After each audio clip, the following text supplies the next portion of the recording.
Good morning, good afternoon, good evening, and welcome to Jerry's Place. I hope to make you feel at home. I hope to make you feel comfortable with the information that I'm going to share with you, and I hope that it will be helpful to you. And I would appreciate it if you would like, subscribe, even leave a comment and hit the notification bell so that you can be alerted that when I make new videos, it'll come straight to you and you'll be aware. I just want to be able to give what's been given to me and share with others so that they can hopefully meet their dreams and live anew as they would like. Now, I'm not a lawyer, I'm not an accountant or a financial advisor of any type. So I want to make sure that that's completely understood first. This is just for informational purposes only, just to help people to grow because there's a lot of information out there that's not given to us. So I just want to share what I know and hopefully it can help someone. And if you like, subscribe and comment and hit the notification bell, this information can get out to other people and hopefully it can help someone to achieve their goals on their financial journey. I want to talk a little bit about what to not put on a credit card application. Not to put on a credit card application. Um, First thing I want to talk about is when you look at the application, you don't want to put retired or self employed. When you do retired, it kind of makes it look like that your income is not stable or that it's just fixed and can never change. So it kind of gives a red flag and that you may be a risk because you don't have any continuing income, so to speak. I know retirement should look like, hey, this should be a safe bet, a safe thing because you're always having the same income coming in. But you got to remember, financial institutions don't think like we think. They're looking at the risk that they have to take in loaning any money to you as a loan, as a line of credit, or a credit card, or anything that they're giving out to you. Now, when it comes to self-employed, if you're starting your business, you're probably thinking, well, I'm a sole proprietor or I have my own LLC, so I am self-employed. But again, it sends up a red flag and it gives a credit risk to say, well, your income may not be stable. You may have a lot of income this month, may have none next month. Then after that, you may be in the red. So they don't want to necessarily take that risk because your income is not steady and stable as it would be if you were a W 2 regular employee. So, what you can do is you can just put down the company's name that you have. Like, for instance, if it's My Company LLC, then that's what you put down as your employer. That's you put down that you're working for and working with. That way, it'll make it easy and it won't look as if you're that much of a risk because you actually have a company. Now, what I would suggest is before you do that, make sure you have your business set up properly, which we can talk about in another video. But just in case they look you up, you want to make sure your company is set up legitimately so that if you're going to say that this is the company I work for, you want to make sure that that company is set up properly so when the lender takes a look, they'll find a legitimate company. Also, when it comes to income, I know it's a temptation. If you want a certain amount for a loan, that you want to put down a certain amount that you think will help you to get the loan.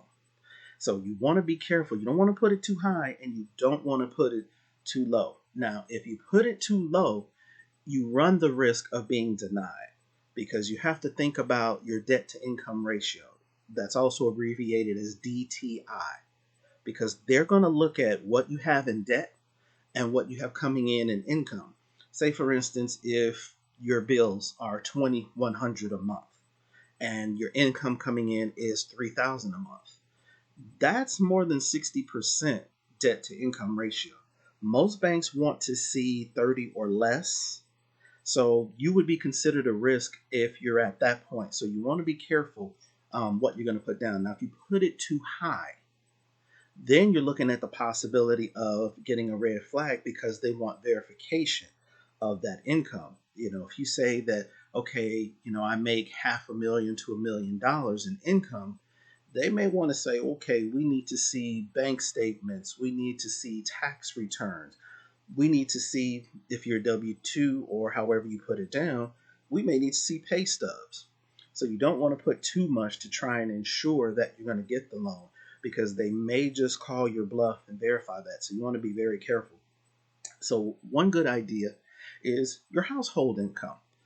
Just to look at who's in your household and what you have coming in, and just put down your household income, because that's something that you can verify. That's something that you can prove. You can also do expected income or projected income if you have a business. Say, for instance, even though it may be a little high and low sometimes, but if you have income from last year, revenue from last year, you can use that to say, okay, here's how much that I'm going to project to get this year compared to what I did last year. That would be a safe bet as well. And you also want to be careful on these loan applications what you use for the type of company that you have. Now, most lenders have what they call NAICS or SIC codes, which is a classification of different types of industries that your company is involved in.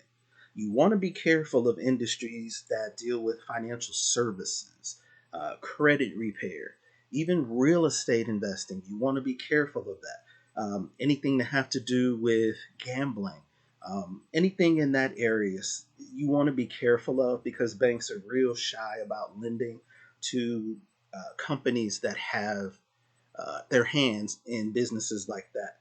To be safe, you want to stick with marketing or consulting or business services.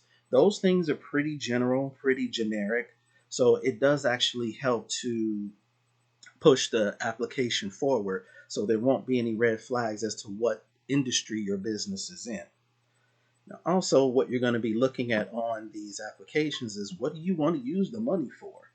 Now, I know we're tempted to say, well, hey, I'm going to invest in real estate, or, I'm going to, invest in an entertainment business, or even though you may want to help people, as I said before, with credit repair or help them with the particular financial services, the banks aren't going to look too highly on that. So if you say this is what I want to use the money for, they're not going to look too highly on that. You'll probably get denied. You want to stick with things like working capital, business expansion. You also want to go back to the marketing aspect. That way they know, oh, okay, this is money to grow the business, to bring in more revenue. See, that's a green light, because if you're bringing in more revenue, that means that not only are they getting money back, but they're getting more than that back. They're getting a client that can always deliver for them what they're looking for. So you definitely want to keep those things in mind. A lot of times, now this is something I really didn't know about. There's such things as called, I guess you would call them secondary credit bureaus, so to speak. Um, and I'll probably talk about those in a different video. But they have more of the demographical information, if you will, your name, your address, where you work, your phone number, things like that. And the three big credit bureaus, Experian, Equifax, and TransUnion, they typically will go to these bureaus named LexisNexis or SageStream that has that demographic info. So when your information that you have on the big credit bureaus doesn't match what's on the LexisNexis or SageStream, then it's like, something's wrong. It's a red flag. It could be as simple as an initial. Your middle initial is on one, but it's not on the other. It could be a different address where you lived 5 years ago. And that can cause automatic denials by the algorithms that the banks use. So it falls out to the manual approval, and it goes to the underwriters, the human underwriters, to take a look instead of you getting the automatic approvals. So you definitely want to check those two. There's a few more, and I'll probably, like I said, talk about those at a later date.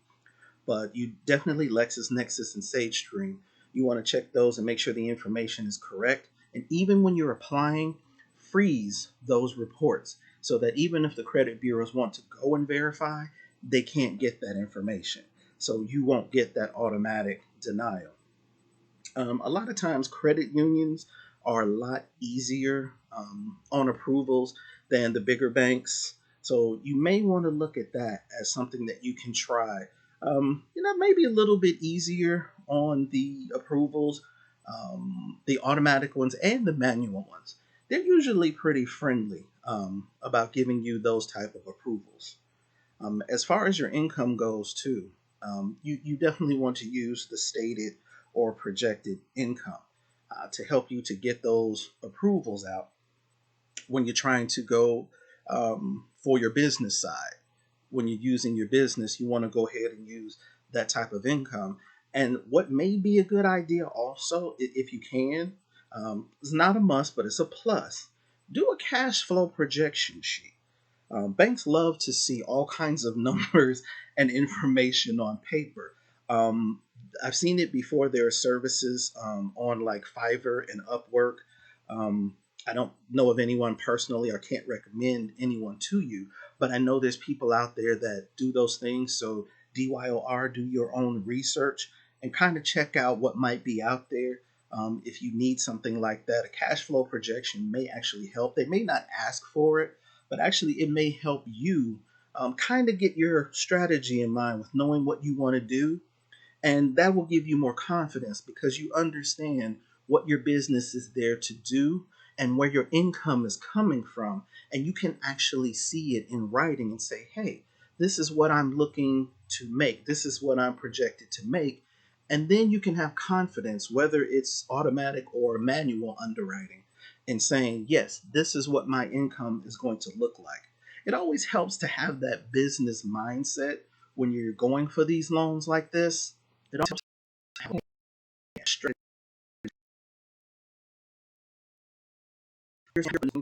is going to go ahead and have that income coming through. But mainly, I would say think about how your company is going to serve people. Because really, not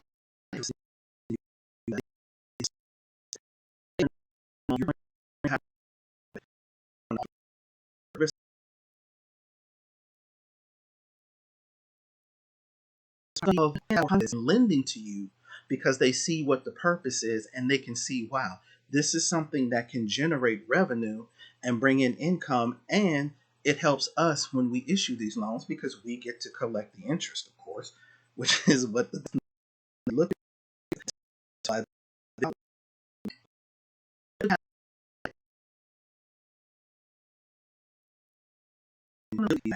To do a service, and hopefully your heart is already there to do a service to people, because money is always going to follow service.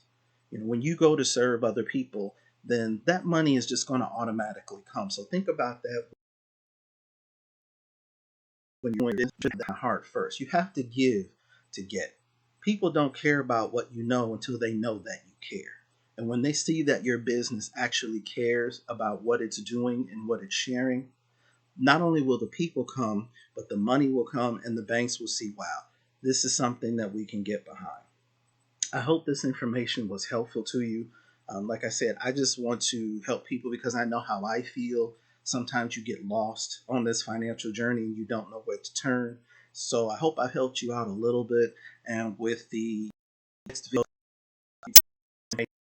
you like,